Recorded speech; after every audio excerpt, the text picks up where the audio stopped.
SUNY Brockport Small Business Development Center. We're recording in process. Sorry. SUNY Brockport Small Business Development Center is one of 22 centers in New York State. We have 172 advisors throughout the state that do one-to-one counseling, as I do. I'm a certified business advisor, and we have a staff of people that meet with anyone who wants to start a business, grow a business, strategize how to do different things with your business. And we have a lot of resources. And I think that's probably what sets us apart from other agencies, is that we have these kinds of workshops that we do in conjunction with the Central Library Business Insight Center. We also do workshops and webinars throughout the year at different times other than the first Wednesday. And, we look forward to working with anyone that wants to come in and get some resources for small business development, business plan development, working on the business model canvas, financing. So if you're going to a bank and you want financing, we can help you with that loan package, which includes like sources and uses, forecasting, applications, how do you create a resume towards funding? Okay, so there's lots of different things we work on. We also have publications like this one here that we provide to our clients. Everything is no cost to you. This is a Blueprint to Success, which is a reference guide for business owners, but we also have specialty kinds of publications like the recipe for food products that you need to know about. I want to make pickles and sell them. So what do you need? So we have a great publication here that has tons of resources as well. So for those of you that would like to engage with this Small Business Development Center, I'm going to put in the chat the website that you go to. You click a link that says make an appointment, and then that is sent to our center, and we can give you a call, set up the first appointment, and get going. So we hope you'll enjoy this presentation. Look forward to the rest. We do one on the first Wednesday from September to June, and we look forward to hearing back from you on different types of workshops that you'd like to hear as well. So with that, I'm going to throw it over to Andrea. Good morning, and we look forward to hearing about this presentation. Wonderful. Thank you. That was really, really helpful. I'm glad everyone's on the call today, and we hope everyone's having a great morning. I just need to have sharing privileges, so I'm not sure if, Sarah, if you could go ahead and make me co-host. I will go ahead and bring up my slides. But until I have that privilege, I'll just say thank you for attending. It is a beautiful morning, a beautiful fall morning here in Rochester. So hopefully we're all enjoying that. And thank you for taking the time out to attend today. And hopefully this is a really helpful topic for you in conjunction with all the other programs and services. So I'm going to bring my slides up.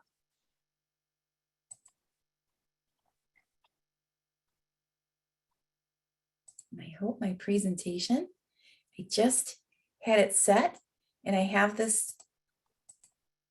I like to completely redo everything just before we start. So I hope that wasn't, I hope these are looking good. I think they are. So our topic today is going to be managing personal expenses as a business owner. I'm going to put this in presenter mode, so bear with me one quick second. It backs up. I might freeze up. So give me 1 second here.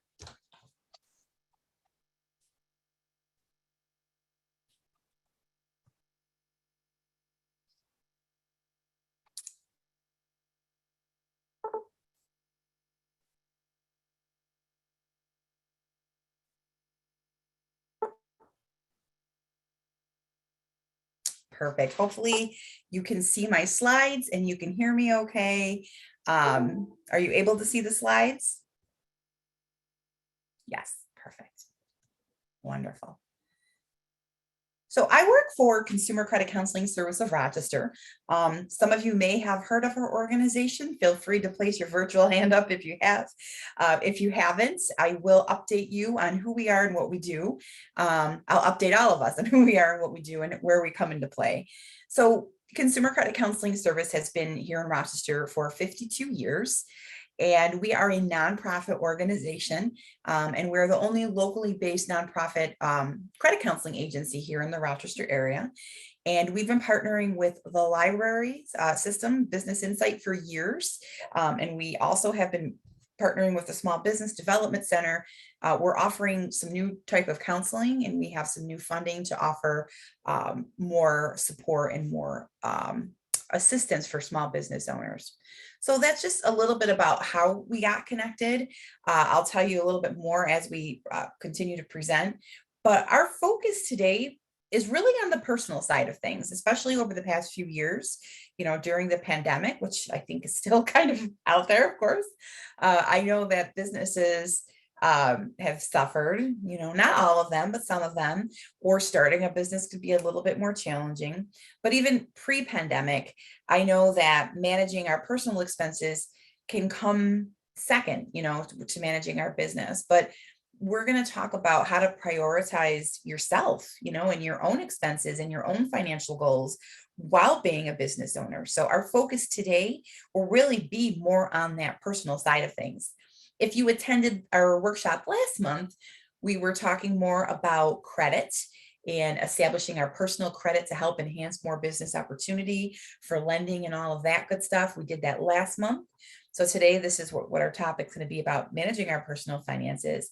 And next month will be our last of our 3 series in managing debt, approaching ways to pay off our personal debt when it comes to being a business owner. So we'll talk about some strategies there. Our focus at our organization is on the financial health of individuals and families, helping those that we serve to achieve financial wellness through the different programs and services that we offer. We are a member of the National Foundation for Credit Counseling.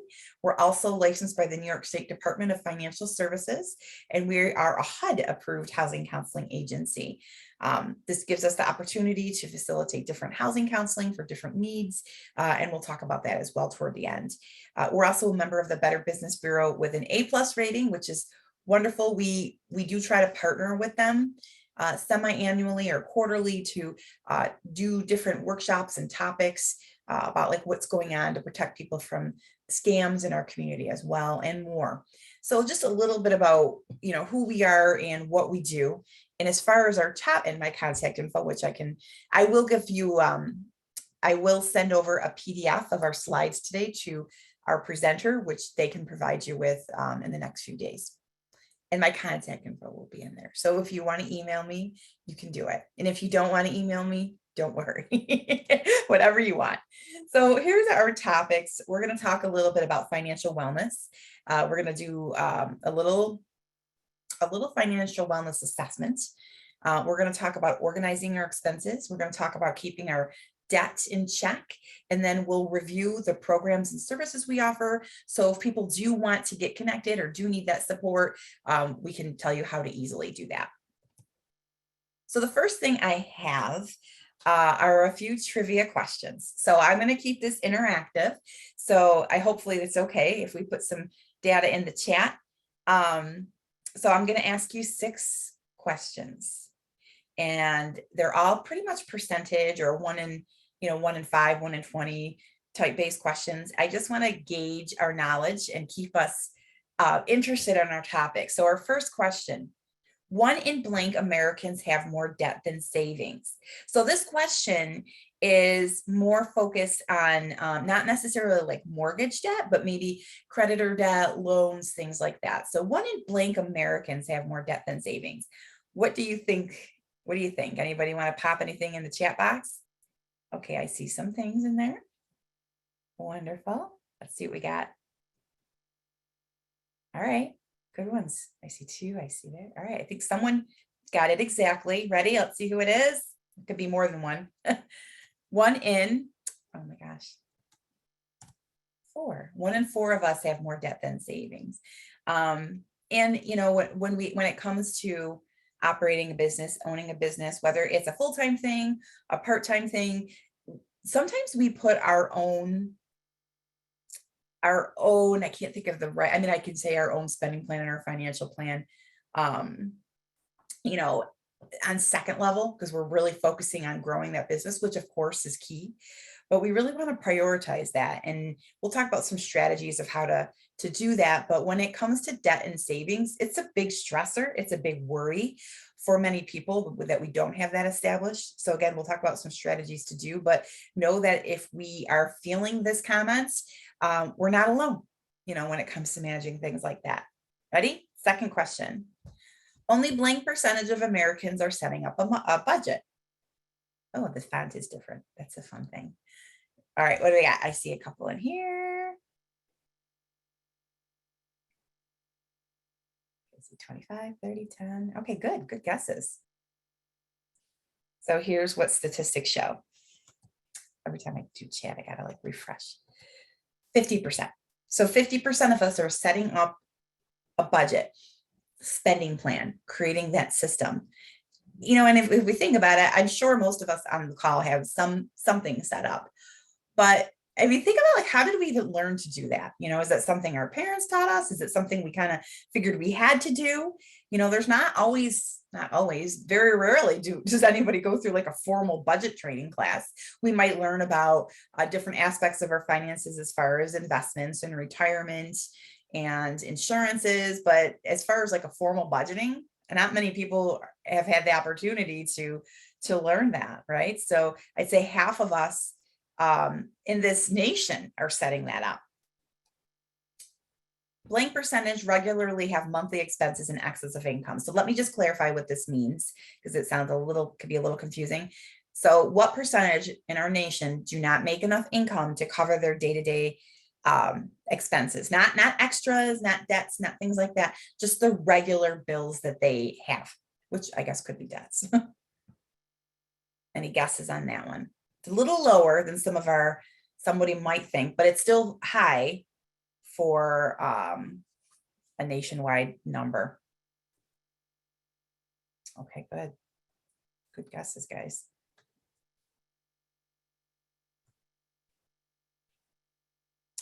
So we have, 21%. 21% of us regularly have monthly expenses in excess of income.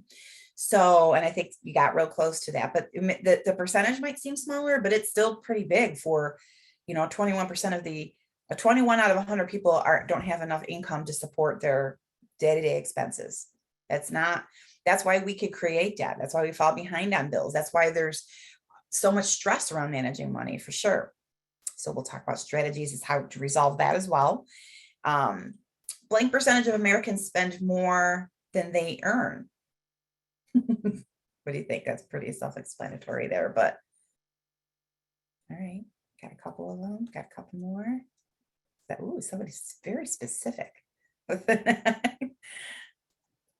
All right, let's see, we got 52, which I guess is specific as well, but again, half of us are spending more than what we're earning. Next question is, these fonts are killing me here. I apologize. I'm trying to keep it fun. The average person spending has increased by what percentage in the past 25 years? Any guesses there? So let me clarify. This isn't an inflation question. This is just, we buy more things now than we used to because there's more things to buy, I guess, and there's more ways to get them. So what do we think there?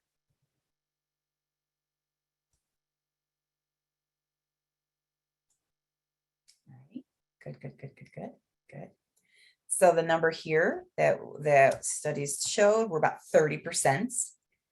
So I'd say 30%, we spend 30% more than we did 25 years ago, which seems like it's, such a long time ago, but it goes by so quickly. Things change so quickly. Even if we think about 10 years ago, what were we doing differently versus now, right?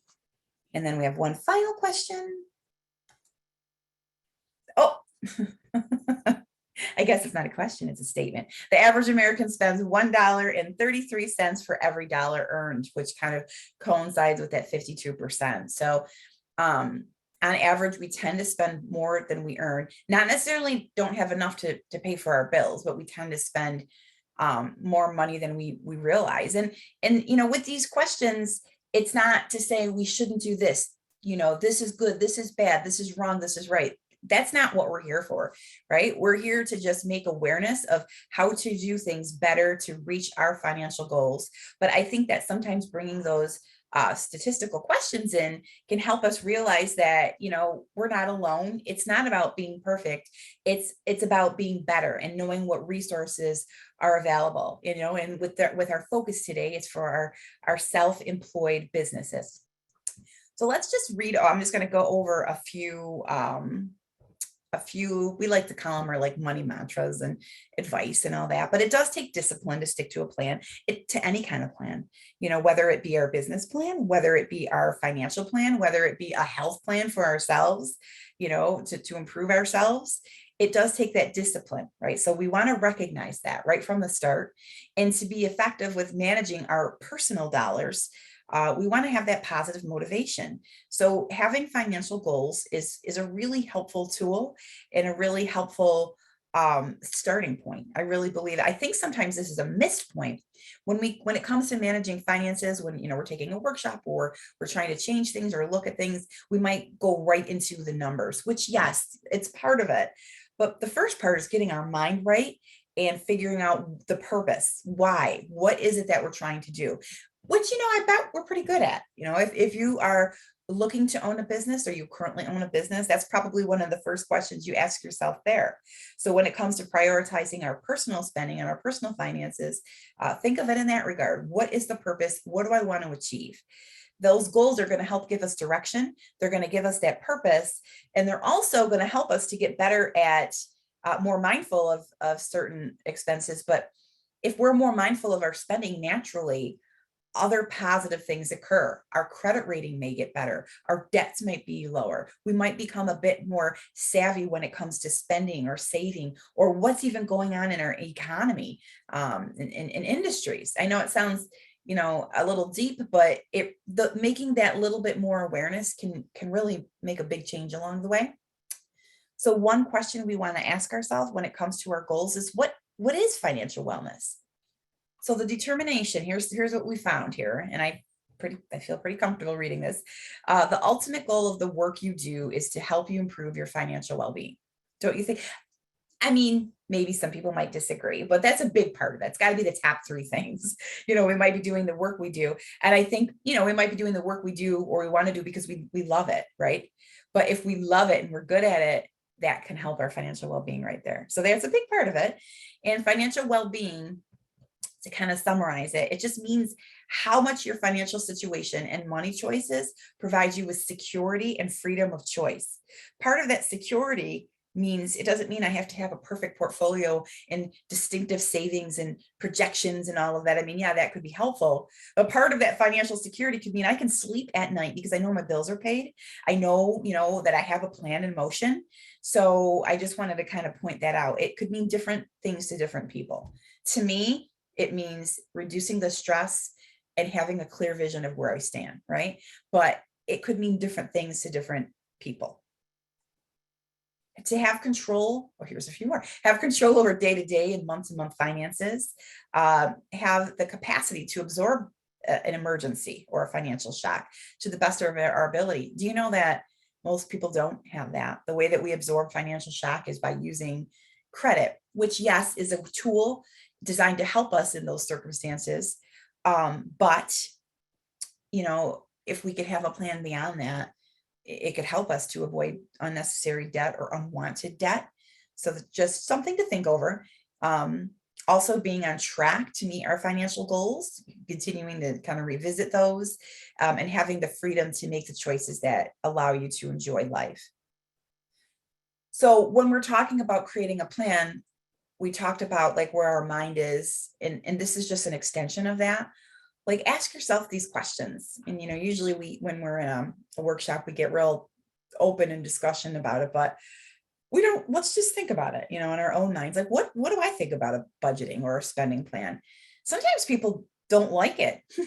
I know a lot of people don't like it, but it really isn't a bad thing, right? It's really just designed to keep us organized. But before I give you my opinion or review, like, what do you think about it? Do you not like doing it? Do we love doing it? Do we feel restricted? That can make us uncomfortable, but it's just a plan for spending and saving. That's all it is. It's how much money do I earn? How much money do I need to support my household?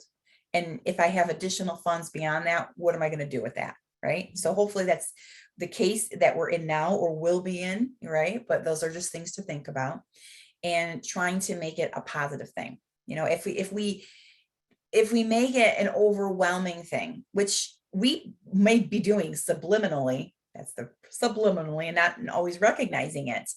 Like I have to go to the gym. Ugh, I gotta do it. Or I have to go. I'm gonna feel so much better when I'm done. I'm gonna look better, feel better, right? Same kind of thing with the managing the money. So, and creating that plan. That just a little example, right? So know where you stand and how you feel about it. And I'll let you guys do this as I'm talking, just to, keep time in consideration. But there's a financial wellness assessment, and it takes a few minutes to complete. This was created by the our Consumer Financial Protection Bureau, and they have a ton of resources. By the way, I'm going to put a link to a workshop that we're putting on next week, and they're going to be one of our speakers. And they have a ton of tools and resources to really help people to stay on track and to protect themselves, really, when it comes to different financial matters. So I'm going to pop this link in the chat. And I cannot see what anyone puts in there.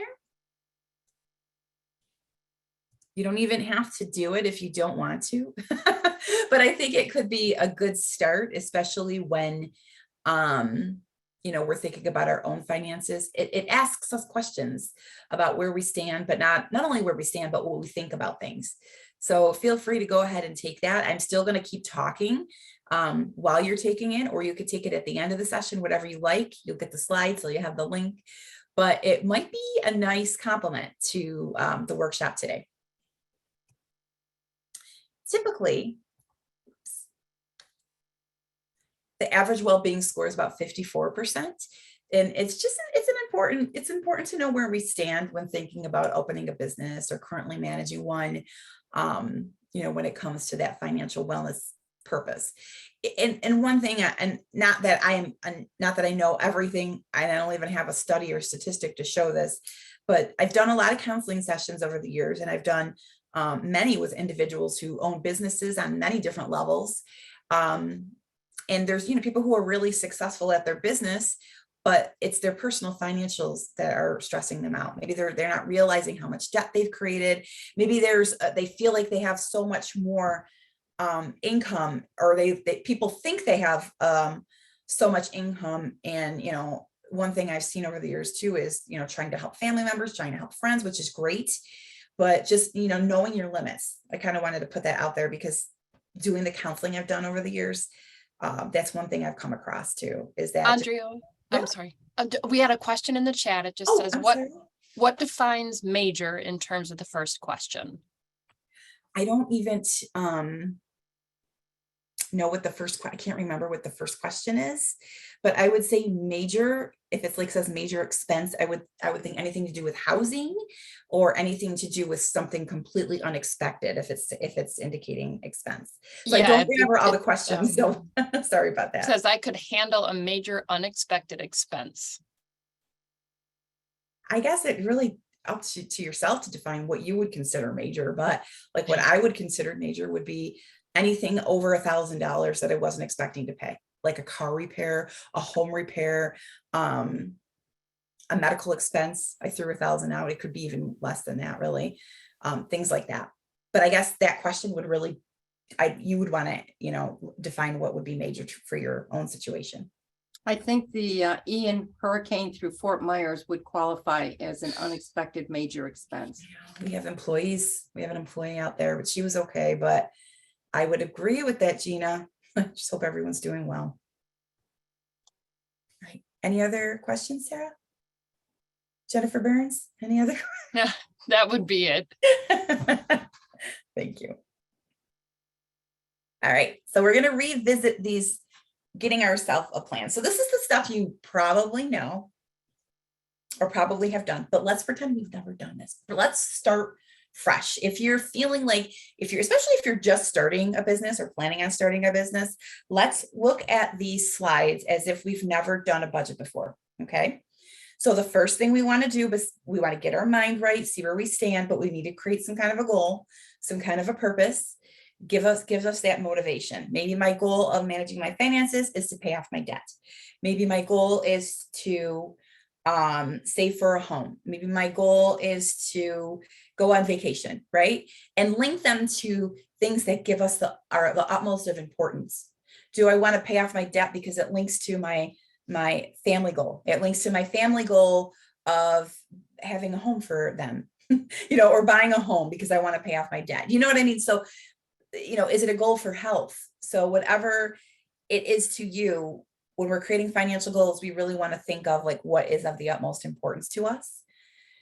How we manage our money does impact that, and this is not about being perfect. It's not, because it's just not realistic. And what is perfect anyways, when it comes to looking at our finances? It's about being better. And if we really think about, and I'm going to put this in my head too, like think about the things that we're doing every day that can detract from my goal, whether it's a health goal, whether it's a financial goal, and think about how it can impact the values, our family, our health, our security.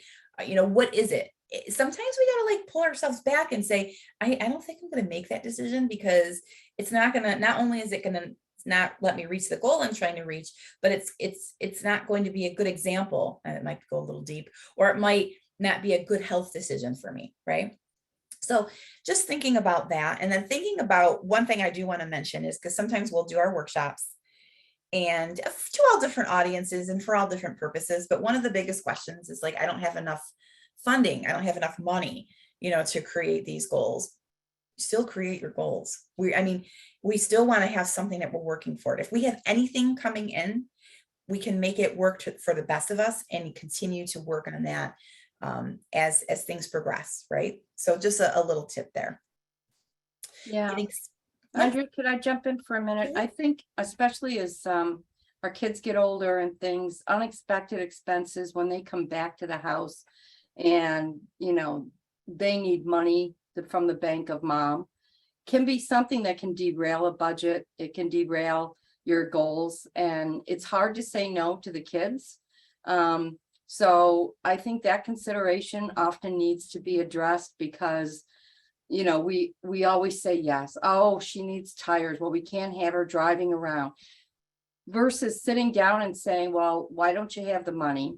What can we do to get you the money? If I front you the money, I need you to pay me back. Yeah. And really we can be such enablers to our children and family members if we don't approach it from a perspective that my goals, my budget, my future is important as well.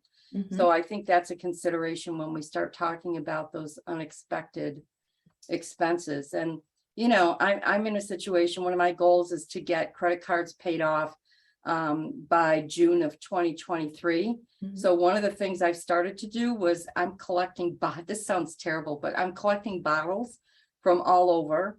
And I am surprised at how quickly $100 comes together, and I can just send that money and slap it right onto a credit card. It's over and above what I'm doing already, but simple things that we can do to create extra revenue, to just, even if it's $1, you're $1 closer, Mm-hmm. kind of thing. So I think sometimes it's just get creative with where income can come from.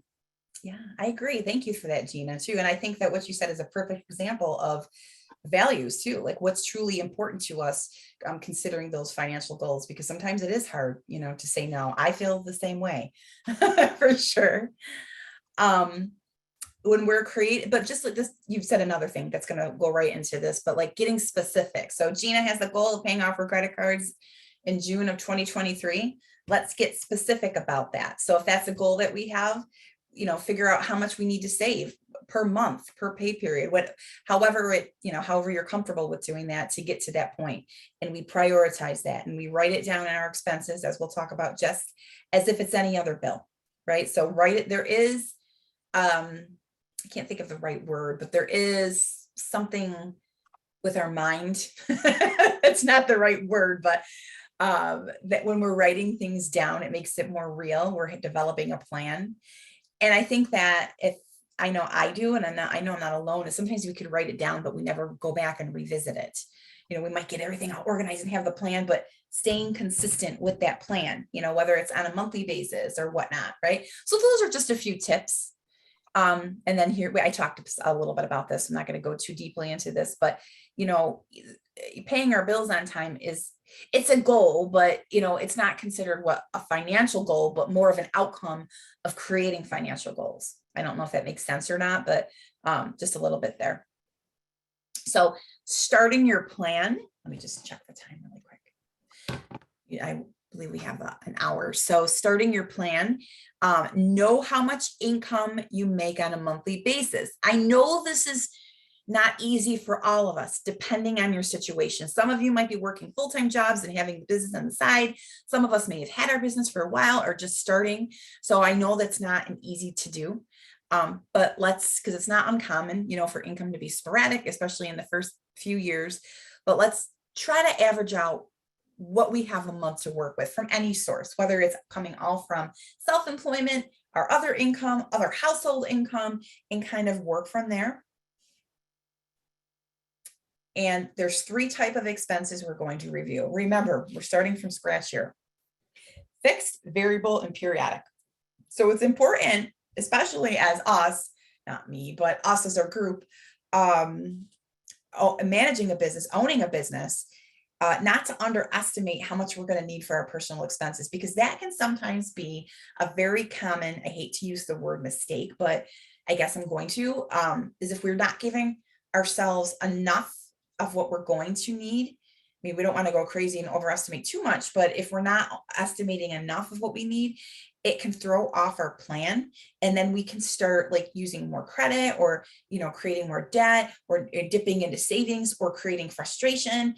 And those kind of things can not allow us to focus on our business side of things as much or working. I mean, we do workshops. I mean, this is our focus today is self-employed, but we do a lot of workshops with employers for employees because sometimes they're so stressed out about their money situations or whatever other situations, and sometimes linked to the finances, the focus isn't always there. I mean, it's going to happen sometimes, but we don't want it to take over our lives. And if it is, now's the time to figure out what can I do, right? So to bring it back, I go off a little, but do the real basics, right? 3 types of expenses. First expense is fixed expenses. So now that we've kind of got an idea, sorry, I wish I was in person, I'd be going real crazy, of our income, we have our income. Let's only focus on the fixed expenses first. What is my rent, my auto loan, my mortgage payment, my student loans? Even if they're not due just yet, maybe they're going to come due soon. We'll have a workshop for you on that soon too, but and don't ask me any questions about it because I don't know anything more than anyone else knows just yet. No, you can. I'm sorry. You can ask me questions about student loans, but rent, car payments, student loans. If anything is paid monthly, that stays the same every month. If it's other loans or other debts, insurances, you know, look at all of that stuff. If a utility expense is the same every month, it could be fixed. If it's not, then it may not be, right? So it really just depends. So if you know what you pay every month and it stays the same, write it down. Second, variable. These are needs. You know, the word variable can make it sound like it's not as important. Variable just means they change every month. So here's some variable expenses, and these can be challenging. They really can be. Groceries. It's a real big one, isn't it? It is for our household, but groceries, average what you think you might spend. Okay, well, I'm going to give you some tips to manage that in just a second, not to manage the cost, but to manage how much we know, well, what we're spending, right? Groceries, transportation needs, right? Put something in there for entertainment. Don't not do that because we need to do something. And if things start to get tight, we're going to reevaluate. We're going to pull back. We're going to figure out what to do. Okay. But put a little something in there, at least $100 a month. Let's be real. I mean, doesn't go that far anymore, right? Laundry, gifts, you know, that could even be under a periodic expense, but list that. So now we have our income, we have our fixed expenses, we have an idea of our variable expenses. This can all be done with a counselor, by the way. we do have counseling that's specially designed for people looking to start or currently managing a business. So we'll get you connected to that. This is a very, very generic example of a very probably not realistic example of a spending journal.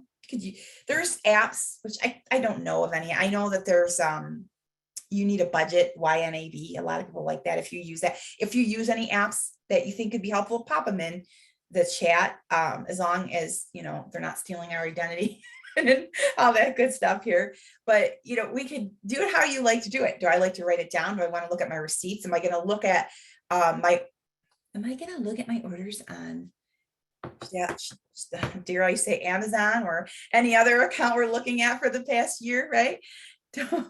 Maybe you should, maybe you shouldn't do that. But regardless, what am I spending? You know, if I'm going to the grocery store, you know, on a weekly basis, what am I really spending, right?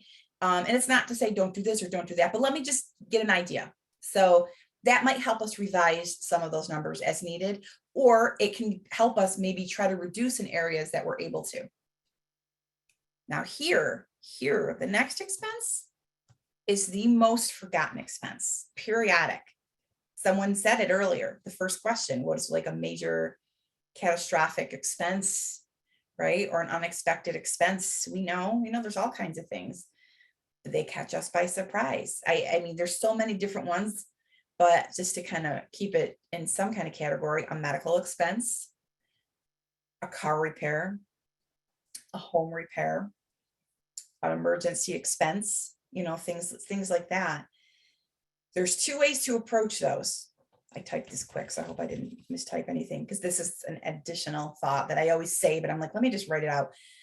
So when it comes to periodic expenses, you can either add up what you think it might cost on an annual basis and start trying to set that money aside every month. So if you think you need $1,200 for unexpected expenses that you're not unable to manage, that means we need to save $100 a month, right? It's $1,200 over the course of a year is $100 a month, $50 every other week, $25 a week. And what is that? Just under $4 a day, right? That might be it. That could be an avenue. Like if we're trying to figure out how to cut back, what are we spending per day on things? Or am I not? Maybe we're not, but that's a way to approach it. Special account, by the way, this could be called an emergency savings, unexpected expenses. The other way you could do it is you could take a percentage of your net, like your take home, like what you're working with in your budget, not like pre-tax and all that. That's another workshop, but take a percentage of your pay and set it aside every month. So if you're like, okay, my business, I can count on about $2,000 a month. We'll just use that as an example. And I want to take 10% of that. I want to try to save $200 a month in that account and let it build up. If you're able to, right? That's just, those are examples, but periodic expenses are what creates unnecessary or unwanted debt. I will not managing those appropriately. And it's hard to, because you don't know how much it's going to be, but we know something's going to occur. So I think we all know this in our mind, but organize it, do your budget with it, have that account, have your plan, do what works for you. This is where a counseling session could come in very, very handy. It's not just for people if they're overwhelmed with debt or can't manage their expenses. It helps you walk through the process of helping you reach those goals. And sometimes you can discover like little issues or, things that maybe we weren't aware of that we can change when it comes to managing our finances, right? So those are the three types of expenses. To piggyback off of that, have your visual. This is all it means is have a calendar. That's it. Really have a calendar system. You can have an Excel spreadsheet, whatever works best for you.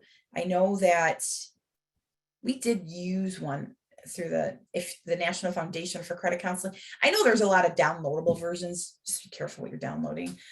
Some people love Excel. You can create your own. You can write it out manually. You can simply use your Outlook calendar, code it all different colors, right? And just write down, this might be a little bit different because, depending on how often we're getting paid, but like our income, like when do I pay myself, right? Is it every month? Is it every other week?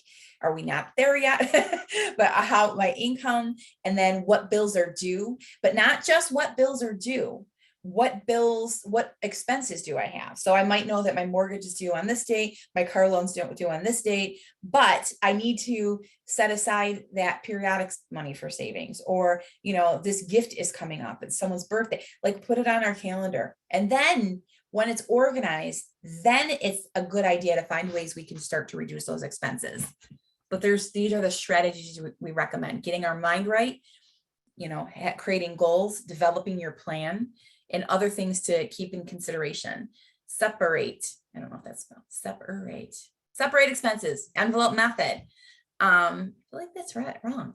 But anyways, this is just a method that's been around for ages, where we just put our money in envelopes for specific expenses. If you're not into the cash thing, or maybe we are, I know call him my supervisor, but I feel like he's like my good friend now. They will not really go to the grocery store they only bring cash to the grocery store, right? That's just the strategy that they use. So that's how they kind of use their envelope method. Some people have different bank accounts. I do, for different bank accounts for different purposes. This account's for bills only. This account is for groceries. This account is for savings. And this one's for like, entertainment. I mean, you don't have to have that many, but just keeping them organized, because sometimes you just look at one big account and it can get totally overwhelmed. And then, again, we might start, I have to say this carefully because I don't want to give the wrong information, but if we're not like organizing things appropriately, that's where commingling can come into play and say, I'm just going to move this money over from this, and I'm going to put it in here and then repay it. And we got to be careful with that kind of stuff, when it comes to a business. Again, this workshop, I can't give you business advice. That's where we have the partners that can. But this workshop is designed to keep our personal expenses. But I know that's a challenge for a lot of business owners, is when we start, commingling and using this credit, but this is for business, this is for personal, that can create a lot of stress, right? So keep it right from the get-go, keep it separate, keep it organized. And then there's just a couple quick examples. Andrea, can I jump in with a Please comment do, here? Gina. One of the things that I found, even in my monthly personal review, are things like I caught the fact that I was being double charged by Netflix through that monthly review. Some of these automatic payments that come through for Netflix, Hulu, even Easy Pass, the car wash, things like that, can have increases that you're not aware of, where it was $21 and now it's $24 a month. And these little, pieces of money grabs can really derail a budget. You don't realize it. So, that review every month to make sure that you're being charged what you should can be a great way to keep that budget in line. There's so many things that we have automatic deduction now that you can easily lose sight of, what they're charging you for. And then, when they have these automatic renewals, like you sign up for this, we're going to charge you every single month. There may be increases you're not aware of. And the only way that it'll be an automatic renewal unless you tell us you don't want it anymore, versus asking, do you want to renew? So these automatic deductions can really play havoc with a budget if you're not watching it every month, and your expenses, all of a sudden they go up and you're like, why? I agree. I know sometimes we do those trial 3-month free things and you forget to cancel them out.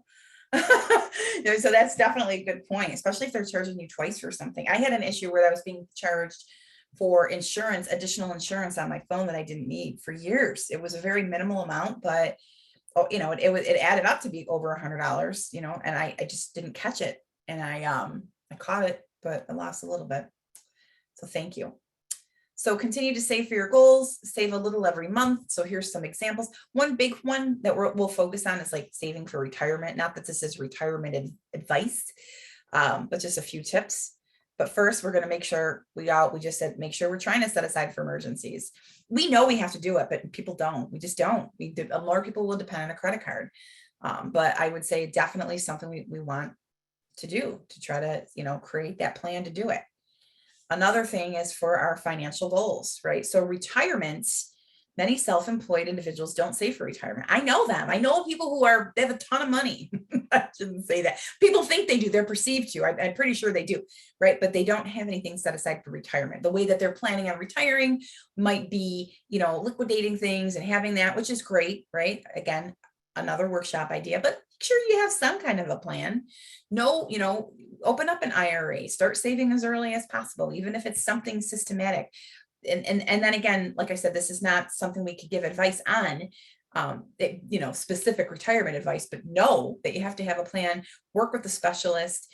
Referrals can be made by working with a business accountant or possibly through some of the resources that, you can connect yourself with. So just a little bit there. Is there a question in the chat? I thought I saw something. Not that I've seen. It was somebody commenting on being Spectrum is the worst for the unexpected prices, especially for the for equipment rentals during the pandemic.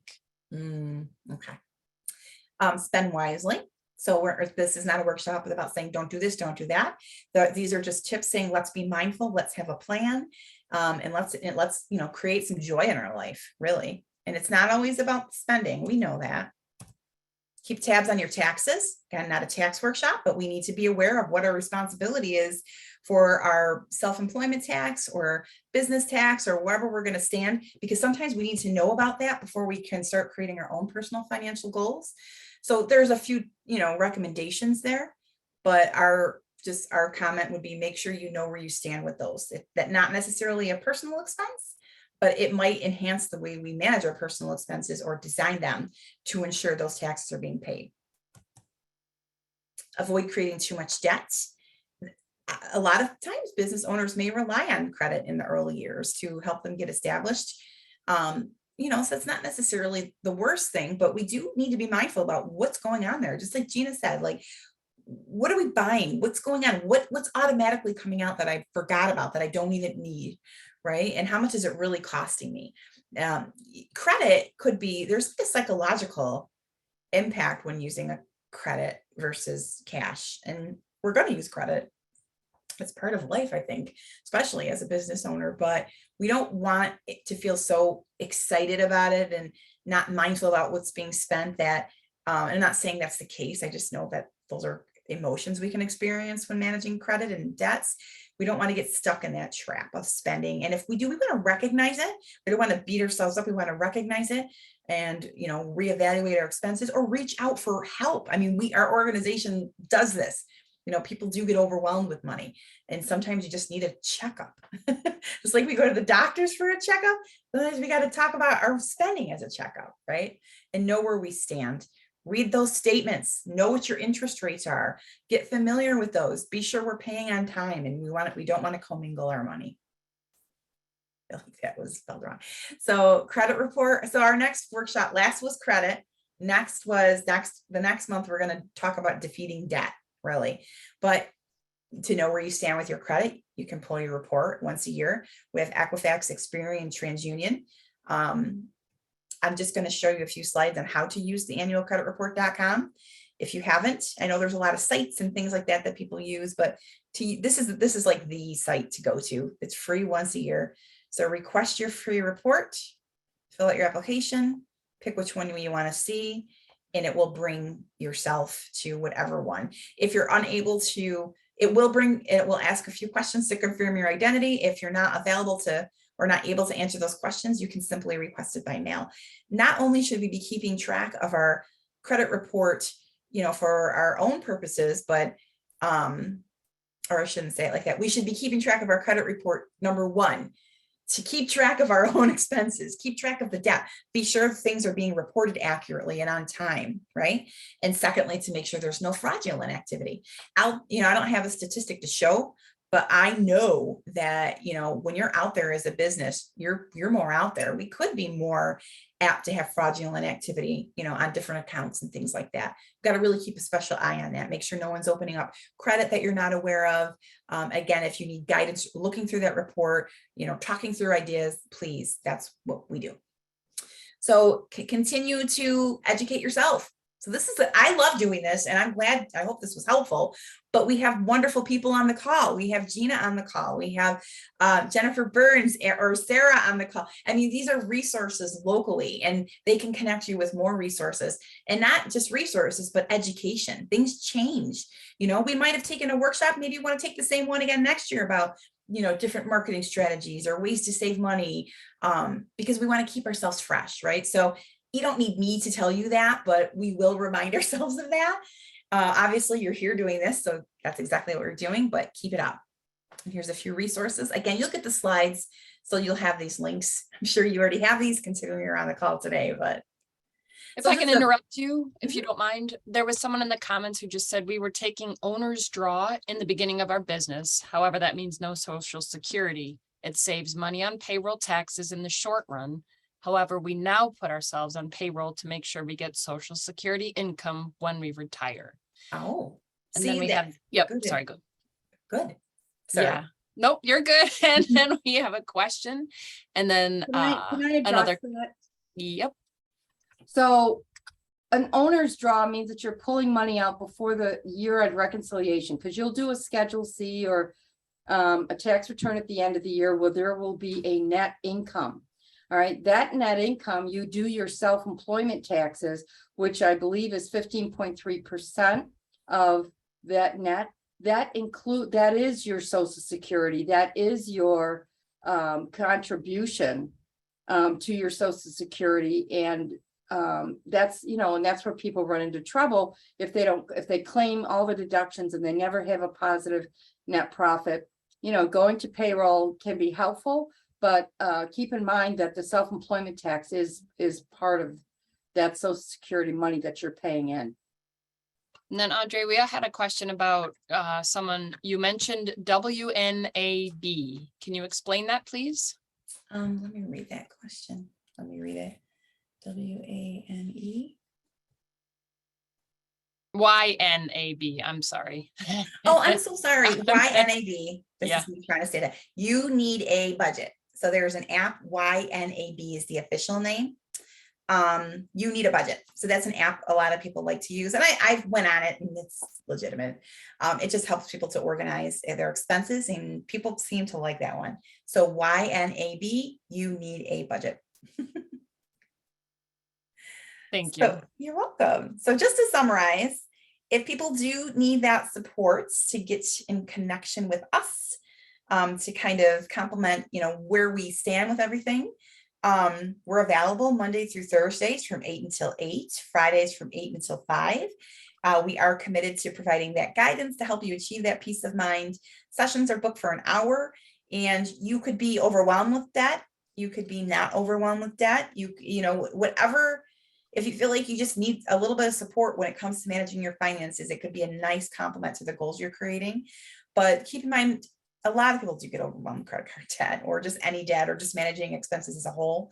And if you need that support, I'll supply a link where you can get and connect with us to schedule that appointment. But sessions are booked for an hour, and we do have specially designed credit counseling sessions for people who own businesses. So we're trained just to make suggestions, and not that we can give tax or accounting advice or things like that. It's more about our personal expenses, but we at least can give advice as to manage those, you know, in corporation with factors like that. So it's a budget and credit counseling session. We look at your debt, we look at your budget, and we just talk and we help you get organized. There's programs to help people consolidate their debt. This is a big one that we offer a lot of, and it helps you to get the rates down. It helps people to get current, so they're not continuously receiving fees. So that would be called the Debt Manager Program. We also have first-time home buyer education, as well as foreclosure prevention counseling. So if anyone is in a situation to where they're struggling making mortgage payments, or you're in plans and you're trying to figure out what can I do here to stay in the home or avoid a foreclosure, know that we offer that support. As well as reverse mortgage counseling, same idea, and bankruptcy counseling.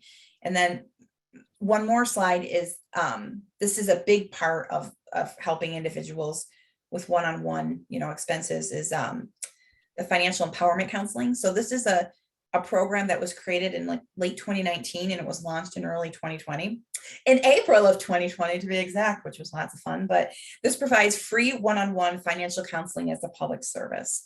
So this is in partnership with the city of Rochester, but this is ongoing financial counseling, right? So whatever the goal is that you're trying to attain or reach, we find this is a really nice complement for our self-employed businesses to help keep their personal finances on track. So there's the site, you can visit that. I will pop a link in here that will help you get connected immediately to someone. But yeah, so this is a little bit about who we are, what we do. I'm not going to do this survey because I think you guys get your own survey, but I will put the link to our website here. There's our phone number. You'll get the slides, so you'll have all this, but I'll take questions, but I just want to put that link in really quick. Andrea, that was super helpful. Very, very useful information. Thank you so much for that. And yeah, please, if anybody has any questions, go ahead and put them in the chat, or Andrea's open, just unmute yourself and ask away. Wonderful. Here's the link if you do need to get connected. It's a new service, so it's an online, you fill something out, somebody will contact you to do like a 15-minute overview and help you get connected if you do need to. But thank you for saying that was helpful, by the way. I hope it was. Sometimes I feel like what we say, people just are kind of aware of, but you know, I just feel like it has to be revisited a lot, you know, to really help us know where we stand with things, especially if we're self-employed. I love it. I'd love to hear about some of your business ideas, what you got going on. So feel free to shoot me an email or connect with me on LinkedIn. I'd love that. So yeah. Any questions? Thanks, Andrea. Great presentation. A lot of good information there. I think like anything else, it's just about focus and consistency, which sometimes is a struggle because of the fact that we have kids, we have jobs, we're doing all kinds of things. So, you know, I can remember growing up, my parents every Sunday night at about 7 o'clock would go down to the office, and they would be there once a month working on bills, and you were told, do not bother us. So the kids either had to go to bed because there was hell to pay if you interrupted their work down there. So it is about discipline. It is about giving it a priority, recognizing, and, you know, even little things. I worked with my daughter on her budget at one point because she was stopping at Dunkin' Donut every day for a coffee. And when I totaled it all up and showed her how much she was spending, she was amazed. She goes, well, it's only, you know, it's only like $2.59 every day. Yeah, but times 30 days, you've got enough there that you could make your coffee at home, you know, bring a thermos, bring your lunch, eliminate those unnecessary expenses, and put that money in the bank. And then when you get a chunk, put it on an expense or a debt that you have. So it really is a mind shift of recognizing that this is helping you. It's not deprivation, it is helping you. So I really appreciate all the comments that you had. It was really good presentation. Thank you. Thank you so much. I enjoyed it. It was fun. And we'll connect on the 16th to talk about debt. Don't be afraid to talk about debt, but we're going to do it. And then maybe I'll have more data on student loans for you guys. Well, thank you so much, everyone. I hope everyone has a great day. I do believe the session was recorded. Yes, it was recorded and it'll be emailed to you in just a few days. Yep. All right. Well, thank you, everybody. Have a wonderful day. And I think I'll sign off now. Thank you very much. Bye-bye. All right, guys. Bye.